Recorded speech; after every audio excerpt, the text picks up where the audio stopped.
I think we're good, right? Yep. Okay. Okay.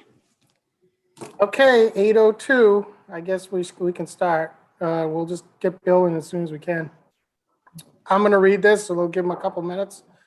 Pursuant to Governor Baker's March 12th, wow, 2020 order suspending certain provisions of the open meeting law, GL 3818, and the governor's March 15th, 2020 order imposing strict limitation on the number of people that may gather in one place. This meeting of the Southborough Board of Trust Fund, Commissioners of Trust Funds will be conducted via remote participation to the great extent possible. Specific information and the general guidelines for remote participation by members of the public and our parties with a right or requirement to attend this meeting can be found on the Town of Southborough's website, www.southboroughtown.com. For this meeting, members of the public who wish to watch or participate in the meeting may do so in the following manner by finding the meeting at southboroughtown.com/remote meetings. No in-person attendance of members of the public will be permitted, but every effort will be made to ensure that the public can adequately access the proceedings in real time via technological means. In the event we are unable to do so, despite best efforts, we will post on Southborough's website an audio or video transcript, recording transcript, or other comprehensive record of proceedings as soon as possible after the meeting. Did everyone see the minutes for July 15th? Yes. I hope I sent them. Yes. Brian, this is Bill. Can you hear me? Yes, we got Yeah. you, Bill. No picture, I guess, but I don't know why this thing always crashes my computer. I thought I had it solved, but We actually had your picture, but it was like grayed out at the top. It was really weird. yeah. Then the computer crashed. Oh, okay. Well, Let me see. Okay. Start my video. Hello. there you There's are. There you my are. ceiling. There's everything else. Okay. So I'm at least on my phone until something else happens. All right. Does anyone want to make a motion to accept those if we're good with them? So moved. Okay. I'll say that's Bill. And I assume 3-0, correct? Yes. 3-0, yes.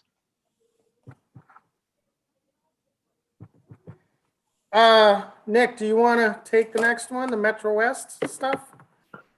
Sure. The taxation thing, you mean? Yeah. Yeah, so spoke to Tom Crotty, who, as you know, runs the community fund with a number of others. And no surprise, they're having a record year of grant requests. I guess that they usually raise and disperse 60 or 70,000, and I think they're up to a 70,000 raise, but they've gotten something like $170,000 this year of requests, which is much, much more than they've had in the past. So he's basically asked us, there's, I guess, a couple things, this being one of them, more specifically, that he thinks kind of fit our qualifying standards. He says most of them don't for one reason or another. And so he wanted to kind of send this particular one over, thinking that maybe it's something that, he's kind of doing this, I guess, with a number of organizations trying to get these covered. But this is one that he thinks that, we might be able to take care of, or at least part of.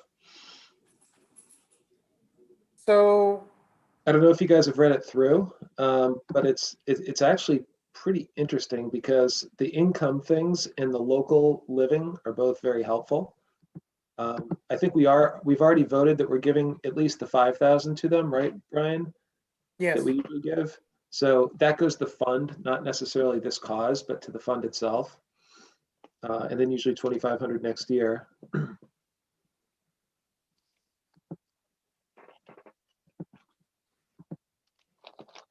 I'm actually on that committee, the Southborough Taxation Aid.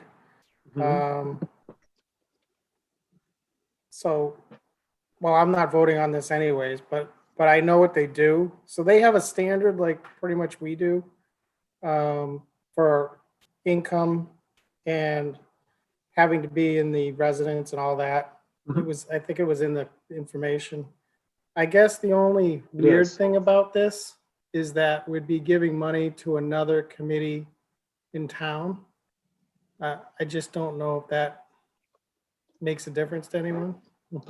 Well, or if we could give it directly to the people that the committee is going to, approved to give it to, right? The committee Ah, says, you're okay, John right. Smith, you qualify. Yep. Okay, here you go. And we've just committed to pre-fund that amount with basically, obviously, to pay direct and evidence of their approval. Yeah, I think that would be better. It's You're more right. comfortable. Yeah. If we did it directly. My big question, Brian, is I seem to remember way back, like 10 years ago, us having a discussion about seniors and real estate taxes. And isn't there some kind of a program where at some point they can stop paying their taxes and it becomes like a municipal lien on the house? Yes, yes. Yes. So it kind of solves the liquidity crisis at least, right?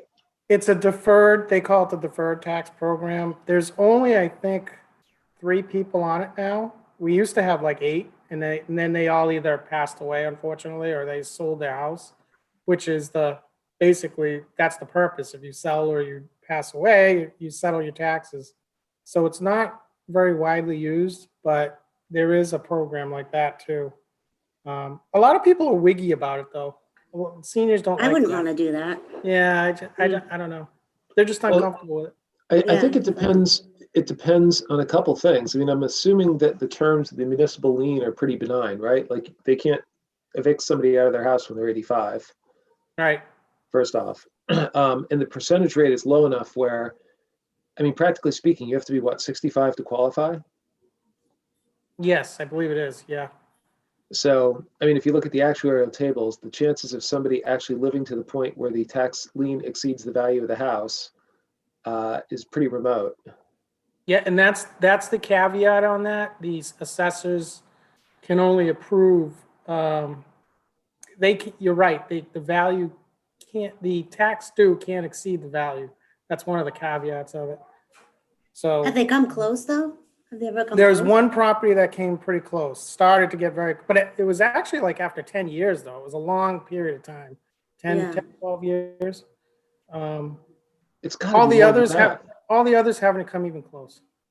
It's got to be more than that because I mean, 10 years would be like, I mean, I think for assessed value, it'd be like 15 or 20%, right? Yeah, no, he had another tax lien on it too. He Oh, probably okay. no Tax load, lien. yeah.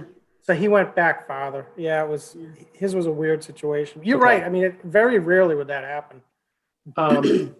And what? How does that get handled if the house gets left to an heir? It's So let's part, say that we have a tax lien of 100 grand. I die. Katie gets the house. What happens? it's part of their agreement. When you go into the agreement, the assessors actually file a document with the registry of deeds. So part of the agreement is that if you do leave it to an heir, that triggers, you got to pay it out. So they cover themselves. I gotcha. And the heir can't be a co-owner of the house at the time that you're accumulating this because they're not over 65. So I take it all owners have to be over 65. Right. And what Right. about trusts? Trust is the same thing as passing? Yes. Yes. Okay. So even if the trust holds it, somebody dies, and then the people who get the value of the trust get it, just because within the trust, which may look invisible to the outside, these people are involved, it would disqualify. It would have to just be in the individual's name. That's correct. Okay. Yeah. So there's some limit on estate planning here too that comes into play with this program. Right. I'm just Right. trying to figure out where the gaps are because I think the program for somebody who's at least at a certain age level and they have liquidity concern. I mean, these are people that have plenty of wealth, right? It's just completely illiquid. Correct. Like the Correct. value of No, the house I in agree. Southborough is, right, is enough to cover the taxes for a very long time, but there's a liquidity issue. You can't go without, with just Social Security income, you can't go get an equity line of credit or something. Right. Right. So I feel like the program should be marketed by this organization to anybody who needs help, right? As kind of a first front layer. And then some of those people are going to be unable to use it for the reasons that we just said. Yeah, I mean, we could do that, Nick, and I'm happy to provide, I don't know if it would be Tom or someone else there, but I'm happy to provide some information for him to, be able to post or send or, because we'd want to guide them a little bit just to make sure that they were giving the right message. But I can do that if that's, Couldn't this Very good. organization do that? So if this organization is getting 35 applicants, right, this year, whatever the number is for tax help, Mhm. it's going to be hard for them to pay for whatever 35 times 6,000 or whatever the number might be, right? I mean, that's $210,000. That'd be a lot of money, right, for them to just pull out of their funds. If Mm. there's this kind of front layer, so people who can kind of qualify that for this should do this, because if they do, they're guaranteed to get 100% relief, Mhm. right? And then after that, all those people are taken out. There's going to be some pool that they're able to give, which we can be a part of or not, depending on how we vote. And then that pool gets split amongst the rest. But there's no guarantee they're going to get full relief because the pool's probably not going to be big enough. Yeah, But if they go into the first program, they know that they're going to get full relief, right? right. And this is, again, this is a liquidity concern. It's not a wealth concern, which makes it great for us. And it makes that program great, provided there's no estate issues.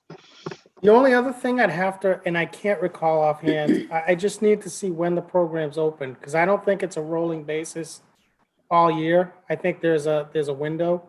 And Okay. I have a feeling it's either right about now or coming up very soon. So, And it I just opens need- or closes. yeah, I need to find that out. Okay. I just can't remember. Who's in control of the program? The Board of Assessors.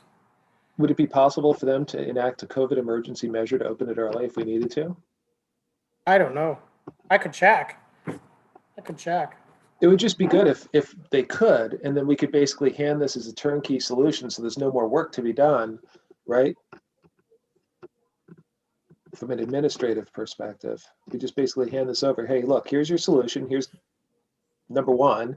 Number two, it backs up to you. Let's see what that is, and let's figure out how much we can help you. Because I mean, we have money built up, right? At this point. Yep. I mean, Now we can you're- save it for rainy This days. is separate from what you're talking about for the taxation aid committee though, right? There's like two I'm separate thinking- issues. I'm thinking the taxation aid committee is probably got a lot of the people. There's only 3 people using it, right? So this isn't a popular program. It's not like Right. everybody who needs it is beating down the doors of the townhouse. But for some reason, they seem to be going to this taxation aid group, at least Yep. what it sounds like.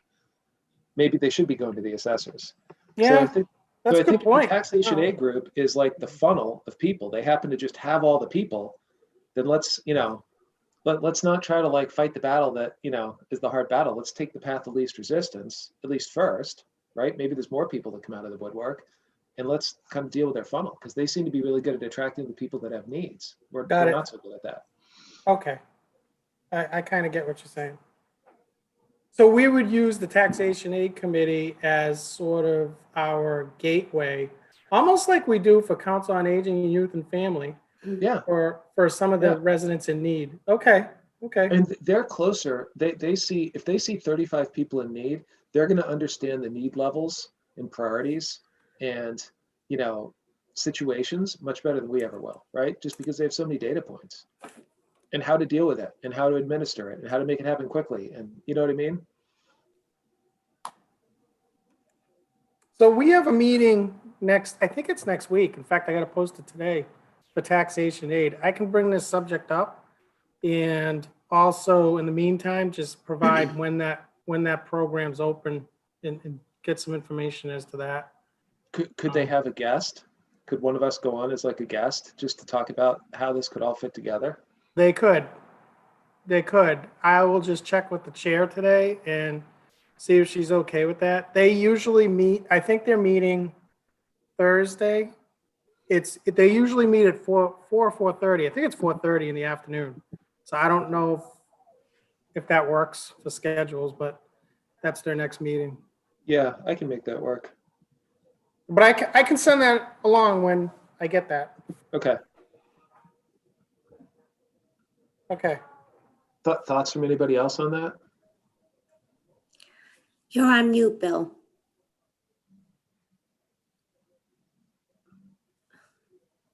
I think he's talking.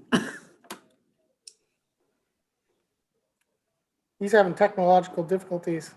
I know, I just turned on his video for him. I wonder if he doesn't have his microphone enabled and he doesn't know it. Well, he was talking before. Yeah. That's true. That's true. It was. Can anyone read lips? sign, Bill. Sign language. Hold up signs. Oh, I love this age, don't you guys? I'm wondering if I made him a co-host, would that enable him to talk? You want to try it? Yeah. It's not until the next version of Zoom that they get the Morse code feature. It would be good to get his feedback too. That's a, Yeah. although He I don't seems think we need to. It I seems don't, I like he didn't wants to know. get it too. I don't think we need to vote on this today, though, which is good. No, it's not a vote issue. I just want to hear everyone's ideas and thoughts. Okay. Okay. Particularly before we go and stand in front of another committee. Yeah. Well, that would be good.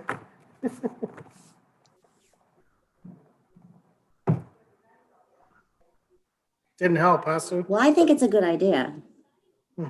Everything that we just talked about, if that helps, but Bill seems to be talking a lot over there. So I don't know what he thinks. Bill's getting frustrated. I don't even know, was he there? I don't even know if he heard any of it.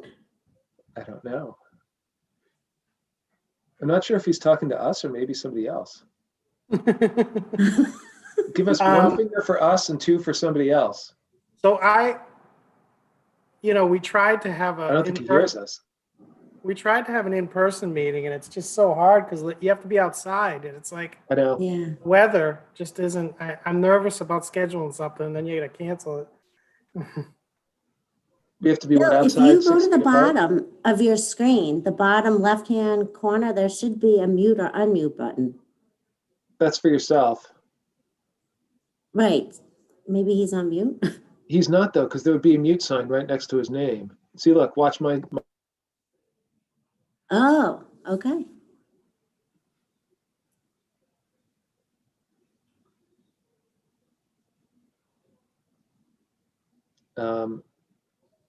He's connecting. okay, he's connecting to audio. Yeah. He didn't connect the microphone to audio, I bet. Yeah. That's real easy to do. Yeah, because if you go on the participant list, you can see his audio is disabled. So, Yeah. oh, there we go. He might be on now. You're Now close. he's on mute. Just unmute. Bottom left-hand corner, unmute. There we go. How about There you now? go. Don't touch anything. I swear this program makes me mental. But what I was trying to say They is have classes, Bill. You can take a Zoom class. But it's more my computer. I don't understand why. But aren't these programs we're talking about helping people pay their taxes? they're helping people basically not pay their taxes that can't afford to pay their taxes. Not pay their taxes, right? Right, but the money we give, what are people going to do with it?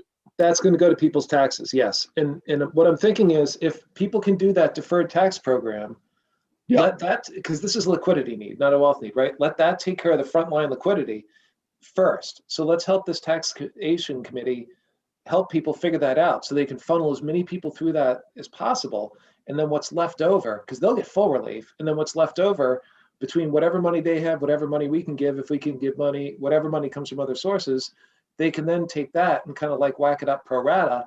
So whoever it is gets at least partial relief that's left over. And maybe they have some needs basis to determine who gets a little more than others. Maybe there's 2 tiers. I don't know. They're better at that than we are. Yeah, my concern is because I know we had another case, and I said, well, can we help them pay their tax bill? And the answer was, we don't pay people's taxes for them. Hmm. So I'm worried about this being an end around to help people pay their taxes when we don't pay their taxes. I mean, I would be all in favor of helping people. Hey, I can't pay my tax this month. Let's give the money here, whatever else stuff. But the response before has been, we can't do that. We can pay their other bills. We can do this. So my concern is if we give this into a program, which is basically doing something that we can't, that's kind of a very gray area to me. Yeah, precedent's a good point. So do you remember the circumstances and timing of that at all? It goes back Way pretty back. far. I think it was a board policy. Was this a town council determined or discussed policy? I don't remember it being a town council issue, but I do know it goes way, way back, and I think the board just set a policy. I want to say it came from Bonnie Faniff, because she was adamant about not paying, a town tax bill with, essentially. Semi-town money. Yeah. Yeah, so, Why though? Help is help. I mean, Well, one I don't issue get is that the amount of the needs, particularly in the early stages of the funds, would have been very high. You know what I mean? So for instance, when we started, I think our total fund balance was like maybe $600,000 outside of the cemetery. okay. And so if we only had 10 or 12,000, and we had a lot of applicants back then, we had a lot more applicants than we have today, to pay $6,000 or $7,000 for somebody out of the 12. And by the way, that was also when I think we were also putting kids through the DC trip. We were paying $3 or $4 grand for that for a few years. that's true. Okay. That's true. Yeah. So that was something we had committed to, and then we also had the Christmas commitment, around youth and family and things and senior center, and that was a couple thousand. So this idea that we could have probably 6 out of the 12 accounted for, and then suddenly pay the other 6 in one thing was just way too much. Okay. So in thinking about this, 2 things we could do here. One is we could look at the pandemic as somewhat of an extenuating circumstance, like kind of a one-time thing, right? I mean, and I guess we could consider recessions in this. We could throw a few things in a bucket, and we could have basically a circumstantial exemption, which could apply to this, and by the way, might apply to other things in the future, just as things develop, right? And more history is set. And it could be somewhat discretionary, but would have to be, based on some material economic event or material community event that's in line with, our objectives. We have health, we have needs, right? Those are both in some of the objectives here. That's one thing we could do. The other thing we could do is we could basically say we kind of overturn that policy, but I don't know if that's necessarily the right thing either, because I do think we could very easily get back in a circumstance. I mean, we're committing, probably 9 or 10,000 now already between community fund and Christmas and, other things. That's almost like a fixed commitment. I don't know if the best thing for us to do is to say, blanket uniformly, we'll start taking tax applications, because we might just be telling a lot of people no. And that's a pain for people. Yeah, I don't know it, because we've, it's kind of we're using quasi-government funds, which really aren't, they're just under our control. They came from private donors. And we shouldn't be using those to pay government bills or whatever. But going back, we were giving money, we were paying to the school for kids to go on this trip, whatever. And that's another government Same agency thing. or whatever.